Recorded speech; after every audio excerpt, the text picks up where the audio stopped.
Heavy, heavy. Happy championship now! Heavy, heavy, heavy. I am king of the show! Do you want to fight me? That's last me, under me.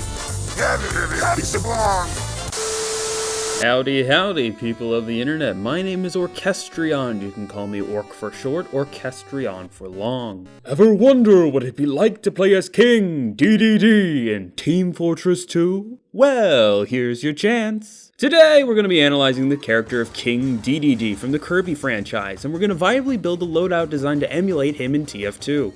3 things we gotta tackle: class, cosmetics, and weapons. We want to capture the essence of Dedede, from what he looks like, his skills and abilities, and the way he would play. To begin our Badlandian cosplay of this mighty monarch mammoth, we need to start with choosing a class for our faithful foundation. Look, I get that a Giftbringer Heavy can look a lot like King Dedede. He's totally a viable pick. I main Heavy, and I'd support you if you chose him. But I ultimately have to go with Pyro on this one. I think Pyro can actually look a little bit closer to Dedede than Heavy, and there are some playstyle options for the Pyro to match. I'll go more in depth when we get into the weapons category, but Pyro just has so many little elements that can better represent Triple D. Now that we have our base, let's dress the Pyro up so that they at the very least resemble the devouring Dreamland Despo. For simplicity's sake, we'll start from the top and work our way down. Atop the King's cranium is a crown crested with a pom-pom curio. A cold snap cap unpainted in crimson will create the character's coif.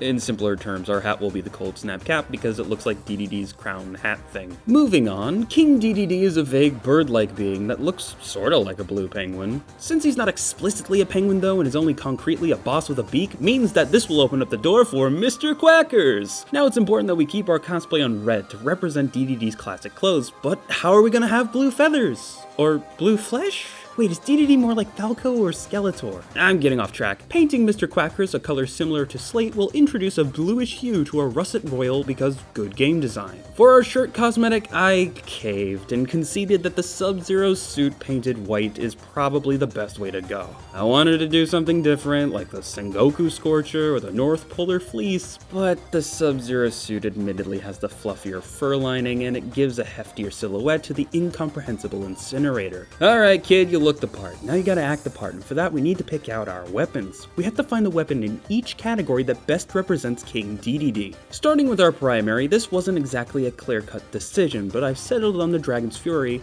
and here's why. As much as I wanted to, there's no real way for me to replicate the infamous inhale attack. The Dragon's Fury, however, will allow us to emulate the second part of Dedede's inhale, and that is the For our secondary, this was an easy choice. One of Dedede's most iconic attacks is his high jump and slam. The boost from the thermal thruster gives us that huge leaping vertical launch, and its stomping ability will allow us to crush our god-slaying glutton of a rival beneath our girthy weight. And finally for melee, come on, do I really even need to say it?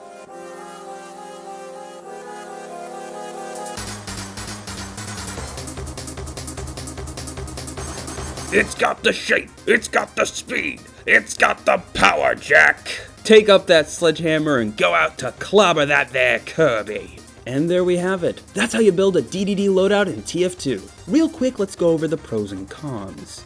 You are a single target slayer. The Dragon's Fury is a wonderful side grade that focuses on burst damage blast work. If you have the aim, you can melt anyone in seconds, even heavies. Combining your choice of secondary and melee, you are fully spec'd out for pure raw mobility. The thermal thruster gives Pyro an ambush tool with their vast vertical vault, while the power jack is a must-have for multi-purpose movement. Be sure to mix up your methods of moving to remain unpredictable and catch your opponents by surprise. A mobile Pyro is a monstrous one. Lastly, your ensemble really complements each other. The Dragon's Fury is a burst damage king, so a secondary like the flare gun isn't all that necessary, and foregoing it for the jetpack makes sense. The power jack is also the meta melee weapon for Pyro, due to the on-demand speed bonus being an invaluable asset to their maneuverability. All this in mind, I hope you've lost interest in killing people from beyond the grave. The Dragon's Fury has an underplayed downside in that its afterburn is pathetically short in comparison to other flame flamethrowers. This makes sense from a balance perspective, but it won't be doing you any favors when trying to make plays with an afterburn-dependent weapon like the extinguisher. You're a close quarters savant, but that leaves you completely at the mercy of the Fury's range, since you have no reliable damage in your secondary slot. No shotgun, no flare gun, you are wholly dependent on your limited range primary and melee to damage anything. So snipers and soldiers can give you some real trouble. Finally, spy checking is an unwieldy mess of a chore.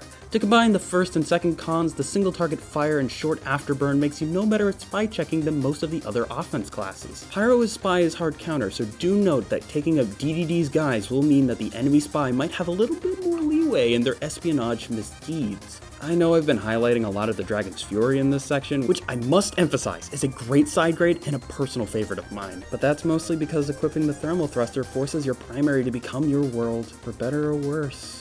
Above all though, I hope you folks have fun dressing up as King Dedede and carrying on his pompous penguin-like spirit through the silly little hat game. Be sure to like and subscribe if you want to see more, and leave a comment down below for any suggestions for a character loadout that you want to see me build. Hopefully this was a nice and short one. Until next time.